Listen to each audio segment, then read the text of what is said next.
If you want to be more effective in your work and in your life, and you'd like to have more confidence that you're meeting your intentions, this is where it begins. Welcome to Do Busy Right, helping you organize your information and manage your attention so that they work for you, not against you. We educate you and encourage you by discussing ways to be more effective, not more exhausted. Let's do busy right. Thoughts here are triggered by the experience machine, how we feel about tasks, and does it matter? Spoiler alert, I think it does. And so today is going to be about the evidence that this book presents and how do we respond to that such that we can take advantage of the positives in our own productivity world. So does it matter how we feel about tasks? The experience machine, the book, talks about how our brains, he uses the word mind, I'll use the word brain, is a prediction machine, and how our worldview is powerfully influenced by the predictions that our brain makes, primarily because he sees the evidence that our brains predict a scenario and then react to the differences between how the world presents itself and what we expect. And he talks lots about visual ways this works with vision and different things. And I'm only about 20% into the book, but I was real excited by this topic, so I wanted to go ahead and record the video. So I'm going to argue in this video, I'm going to argue that our thoughts about doing tasks powerfully affect both our willingness or our tendency to actually do the task versus procrastinating it or deleting it. So that's one. Two is our thoughts also powerfully affect our experience while we're doing tasks, okay? Even to the point where I believe there may be some sort of feedback loop that happens to us. So we'll look through those arguments, and then we'll look at practical consequences of those arguments, and based on that, then some actionable steps toward greater productivity and toward greater peace. So this is going to be a pretty long discussion, so settle in. I've got a timer running, so I'm going to cut it off at about 35 minutes, but we'll see how we go. So just some background here, and I've published this elsewhere. So I coach productivity, and that means I have a very thoroughly thought out perspective on work and a philosophy, if you will, of work. I believe, first of all, I experiment a lot on my own productivity. What that means, for example, is about 6 or 7 years ago, I started playing the electric bass. And there are many reasons why I wanted to do this, but one is I wanted to experiment with learning as an adult. Okay, you can imagine 6 or 7 years ago, I was already a grown-up, at least to the degree that I'm a grown-up now. So I experiment a lot, and I think about playing the bass. I think about running my own business. I think about the fact that I don't have a lot of external accountability, and I think about how these things affect my productivity, and I'm trying to be aware of those influences. I think that productivity is at least as important at home as it is at work. If you're familiar with my philosophy, I believe that it's all work. And some of the things that we do for money, and others of the things we do because we want the world to be a certain way and we want ourselves to be a certain way. So there's always tasks to do. So that means, well, let me say one more thing and then I'll get into some implications.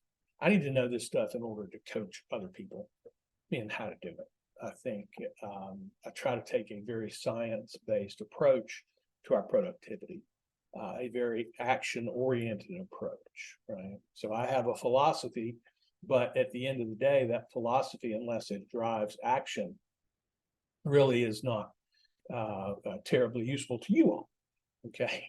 And so I try to keep it very practical. You'll see this in my product, which is the Attention Compass. So I try to help people with their productivity through implementing a attention and task management system called the Attention Compass, so that we actually can do busy right. In other words, do it well. In order to coach, I need to understand, right, these things about how to be more productive, how to think about productivity and all these different aspects. Finally, I think that work should bring us joy. That work, as I defined it earlier, right, the tasks that we complete and turning our world into what we want it to be should bring us joy. And if you know me well, then you know I've come to that from both a philosophical perspective and from my own Christian philosophy. I think a lot about the joy I'm supposed to have as a Christian versus the curse that in the Genesis account was placed on our work. But I certainly work towards having joy in my work. And that has some implications that you'll see as we go further.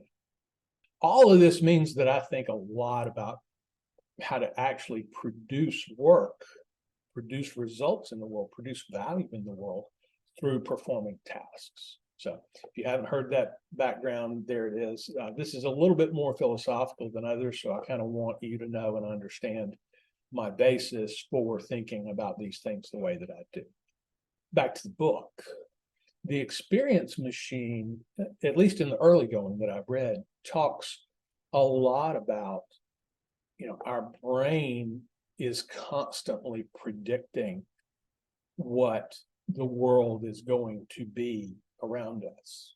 There's much kind of neuropsychology about how we experience the world as a practical matter. So, for example, in the Experience Machine, Clark takes on this notion that our brains are exclusively driven by things we observe in the world. I think he calls it the inward view. So for centuries, psychology believed that we looked at the world and then defined our reality based on what we see. For example, with visual input. Okay. And Clark pretty successfully argues that that's not exactly right, but that we predict what we're going to see, and then when our prediction differs from what actually gets to our retina, then we do analysis on that part that's the difference. And in those ways, he uses the story of, we're out in the woods and our friend says, hey, look at those trees.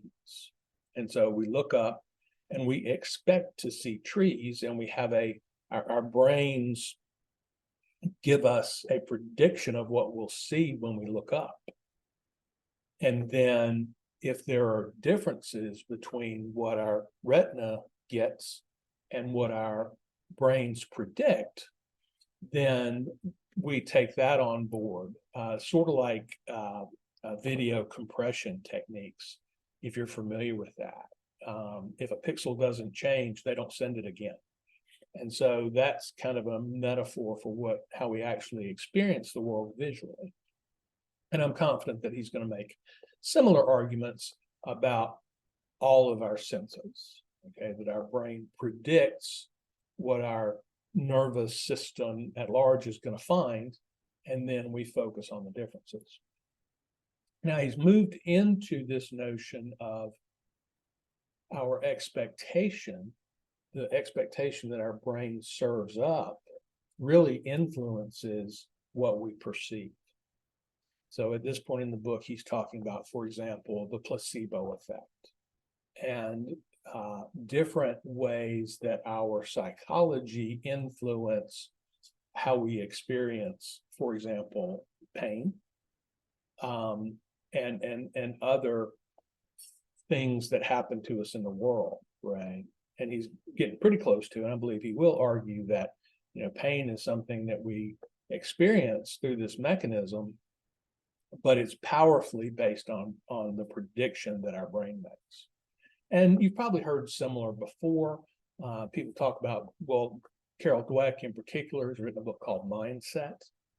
And we know that, or at least we believe that we can, the phrase is psych ourselves up for an effort.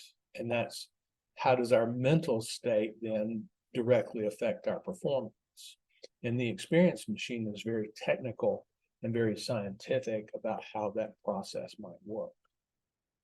Well, as you can imagine, I look at this and I immediately think about, okay, not our experience of physical pain, but being who I am and doing what I do, I look at that from the perspective of productivity and task accomplishment.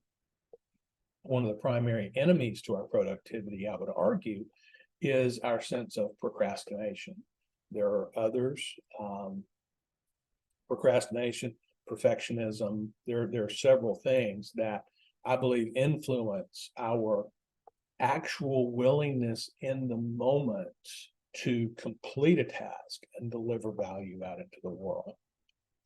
So we'll use the evidence from the experience machine and we'll explore the kind of psychology of task completion, if you will. And I think that's slightly different from the psychology of achievement generally. And I think it's somewhat more fundamental. So we believe that we achieve through producing value in the world, and that we produce value in the world through the tasks that we complete.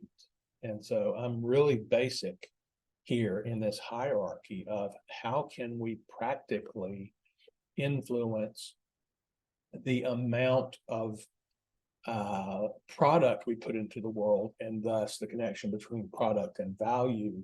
I think we gain in that. So now we're taking this evidence from the experience machine and we're thinking about, okay, how does that influence me in the morning when I get up and I look at my task list? Okay. Now, if you've explored Attention Compass at all, you know that we work very hard to have a prioritized task list. And we work very hard to present the things to ourselves that we need to accomplish in a given day. And again, the enemies are, one of the enemies is procrastination. And I think that procrastination has several different components, right? One thing about procrastination is I think we procrastinate tasks because we haven't defined what the task is well enough. And we present that undefined task to our brains, and our brains, being lazy, go, oh, I don't want to engage in that right now. That's too hard, complicated, hadn't thought about it. I don't want to engage with it. Where much smaller, much more concrete tasks are more difficult to procrastinate. So we talk about that. But I also think that our expectation of the experience of doing the task also influences our tendency to procrastinate. And it's real basic. If we think something's going to be hard, then we're less likely to do it. If we think something is not going to be enjoyable, whatever that means, if we think something's not going to be enjoyable, then we also would tend to procrastinate that.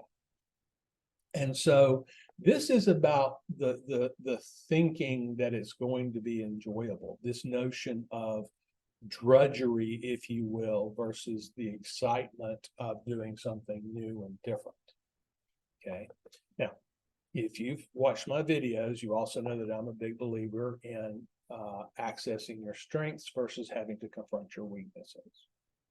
I also believe in specialization.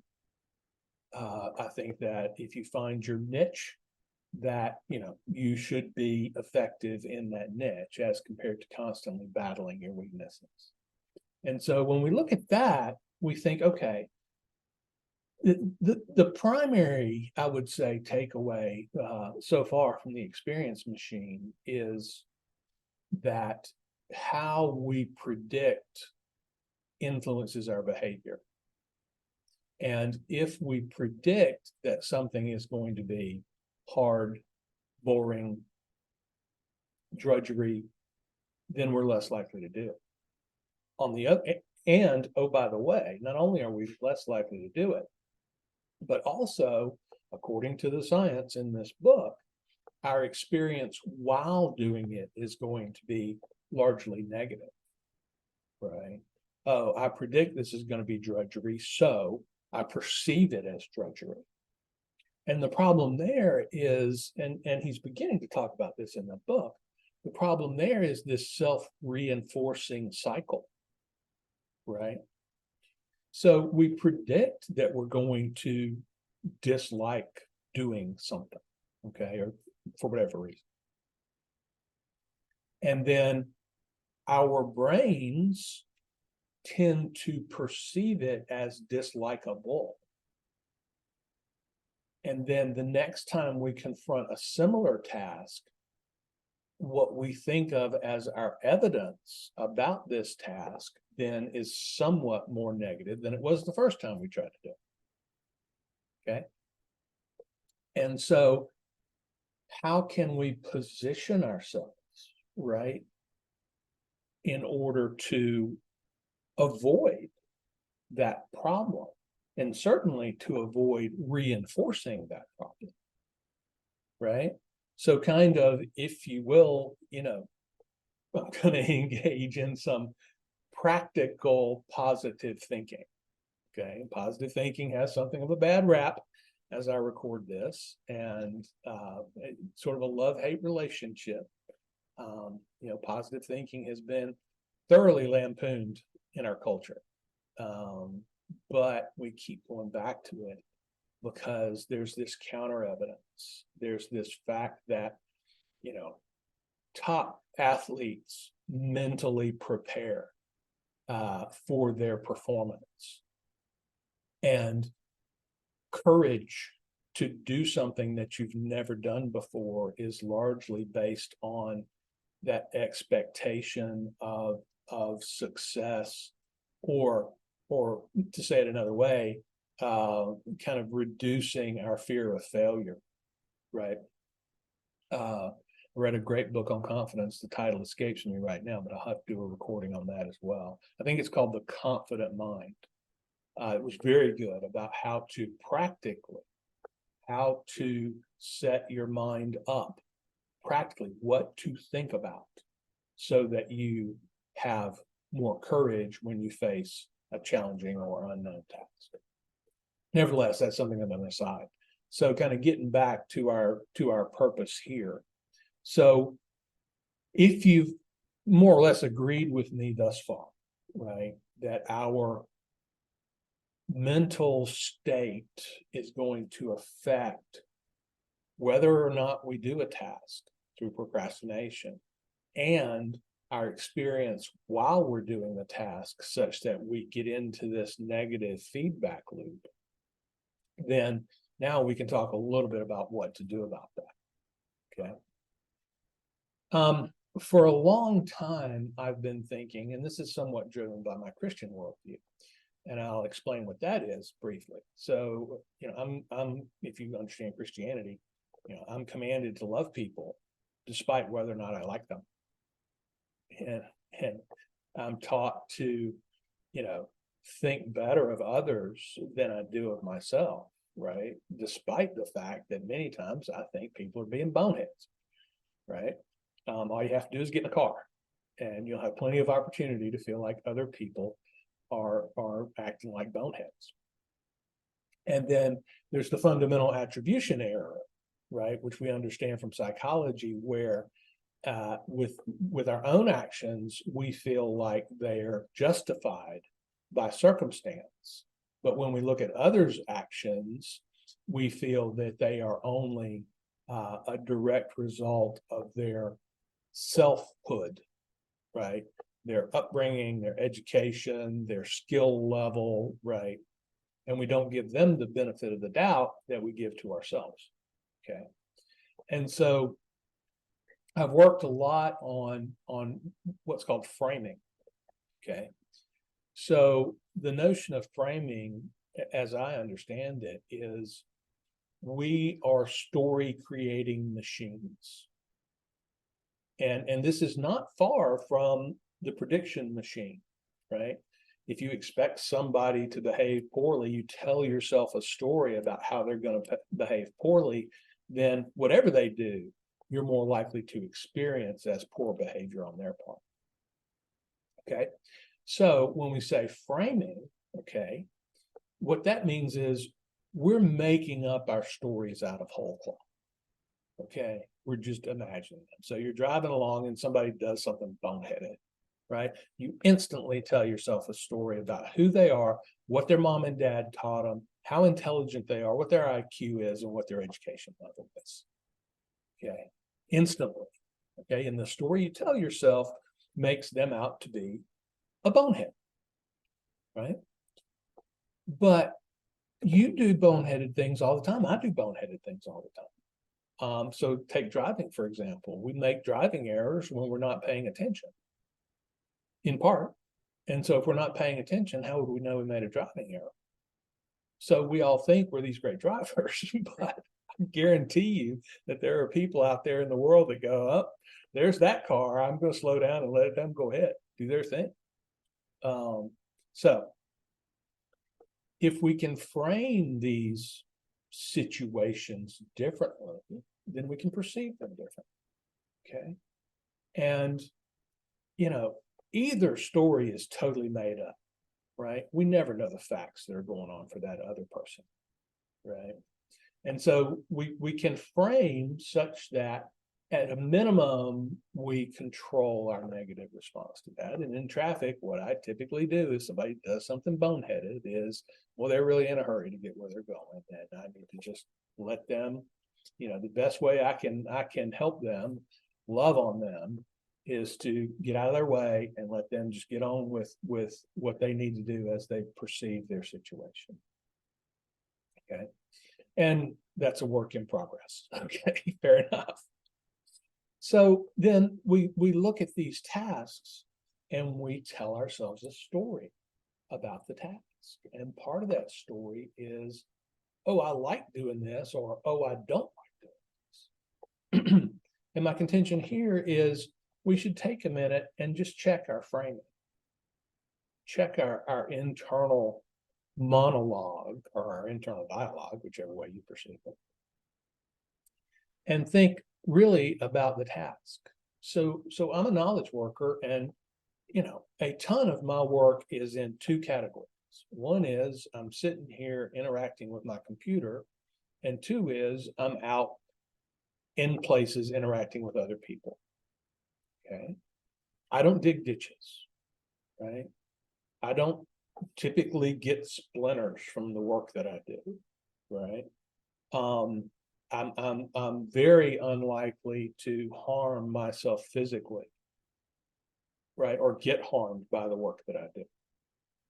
Yet, like everybody else in the world, there are some tasks that I perform looking at a screen with my hands on a keyboard typing that I dislike, and there are others that I like. Okay. Well, in what way do I dislike? Okay. Now, in here, I'm going to put a nod to strengths and weaknesses, and I fully believe that. Okay. But I think there's a middle ground where if we frame the task in a different light, then we're more likely to do it, less likely to procrastinate it, and our experience of doing it will be somewhat different. Okay. So how to react in the situation? What's the practical takeaways? How should we behave? So the first thing I'll say is I think that, well, I try to avoid thinking about whether or not I like the task. Okay. It's not like, some tasks require me to position my body in uncomfortable ways, or Some tasks are going to, cause me physical distress or whatever, right? So, I mean, in terms of liking, right? And different people like different things. And so, I can draw on their experiences. If I think it's drudgery and boring, then there are other people who think it's terribly exciting, right? And useful. And so to recognize that, if other people can think of this as exciting and useful, then I can also think of it as exciting and useful. And here's where I'll go back kind of to my bass play. Okay, so my experience has been that I'm more prone to do some parts of learning to play the bass, and I'm less prone to do other parts of learning to play the bass. And they're all equally important to my skill as a bass player, my productivity, if you will. And if I can avoid thinking about whether or not I like the particular task, playing scales, okay, then I can face doing the task with a neutral mindset, right? So if I've got a practice session that starts in 5 minutes and I spend that whole 5 minutes thinking, oh, I hate this, oh, I hate this, oh, I hate this,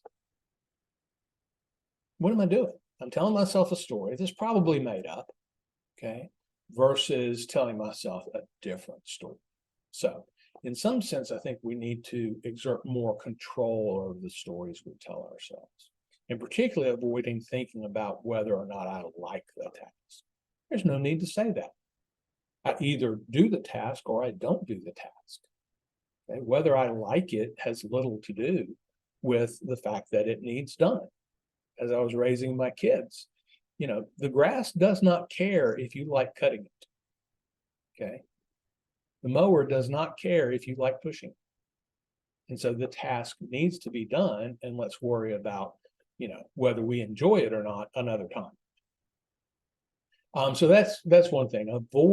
Try to avoid thinking about whether or not you like the task, and just treat it as another experience. Think of it as, well, it's something else I'm going to do while I'm sitting in a comfortable chair in an air-conditioned, dry room. And it's just something that I'm going to do.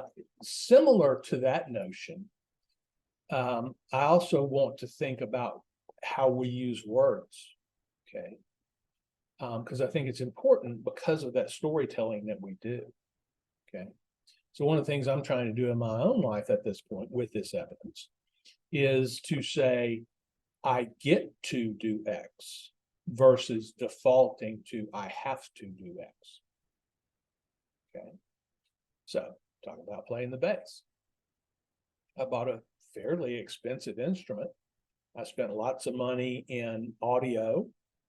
I spent money on coaching, and I spend money on the app that I use is called Rocksmith, and it's actually a game that teaches you how to play bass. And so what's so dislikable about that, right?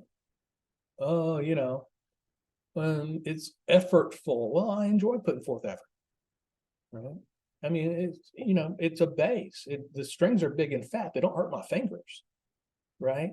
And so I get to engage in this activity rather than thinking to myself, I have to engage in this activity. And then, finally on this front, so one more takeaway. So we've talked about avoid thinking about whether or not you like the task. We've talked about positioning it as I get to do X rather than I have to do X. And the last one, the third one, is a little bit more complicated. And I'll just say there's an image in our culture that in order to be useful, work has to be painful. Okay. And maybe it's most easily seen by the counter position. So, if I play the bass and I'm proud of myself for practicing and playing, okay, which are avoidable, procrastinatable tasks, okay, then I often get feedback of, well, that's not really work because you enjoy it. Well, I'm sorry.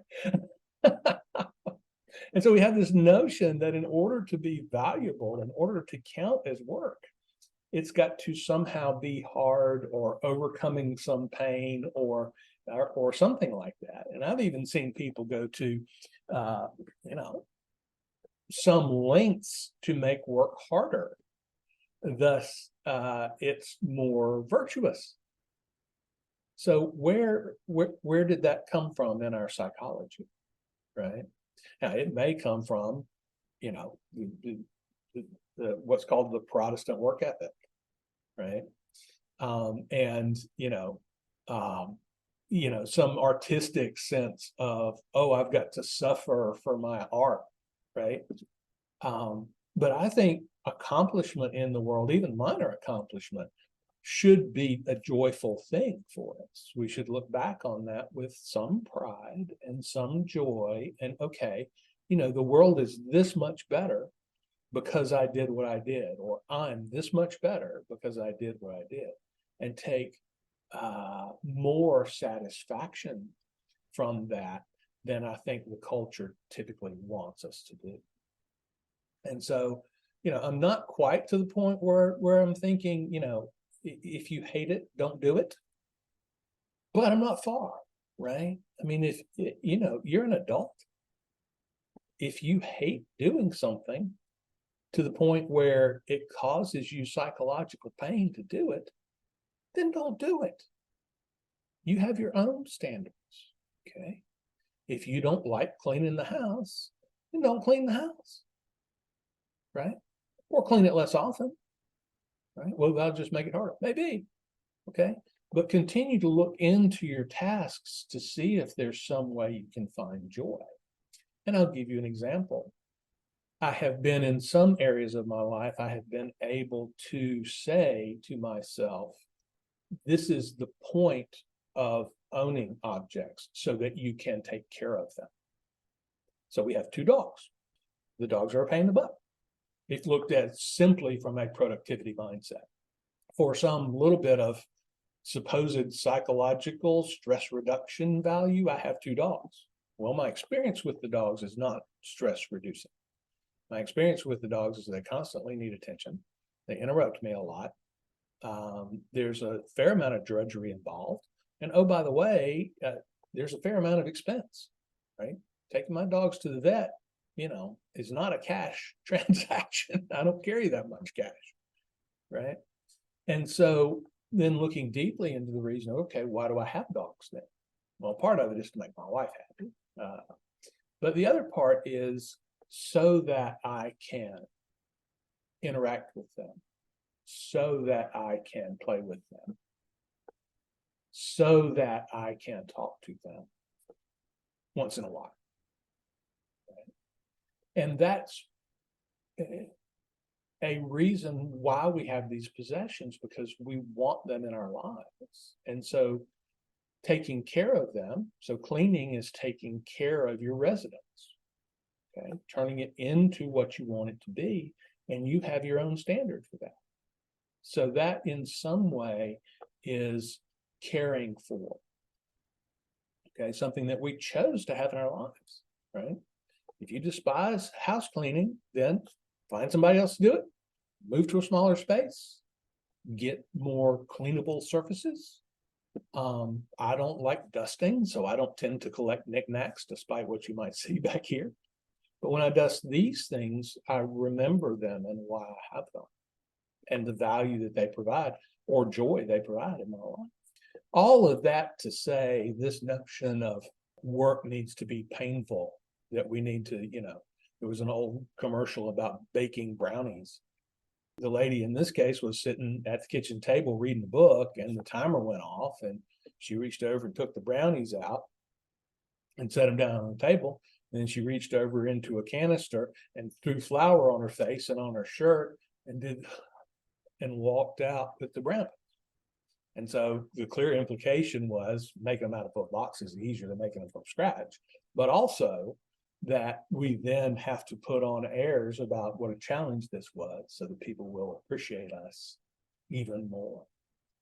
So don't let that thought get into your head. So I'll just summarize briefly. So we've been talking about the experience machine and its premise that our predictions influence our experiences while we're doing things, and then taking that over into the task world and thinking, okay, the story we tell ourselves about the tasks that we need to do influence both our willingness to do it and our perception of our feelings as we do it.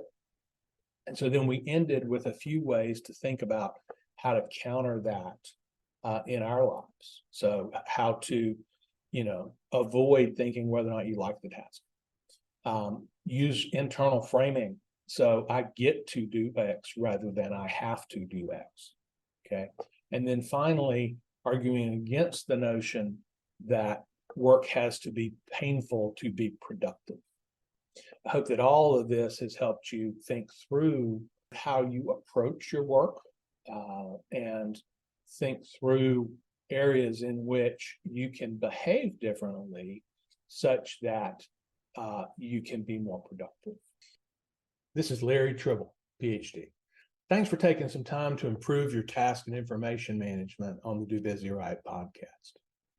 The show is dedicated to helping you think about how to get better at working. And we do this by improving your attention and your focus.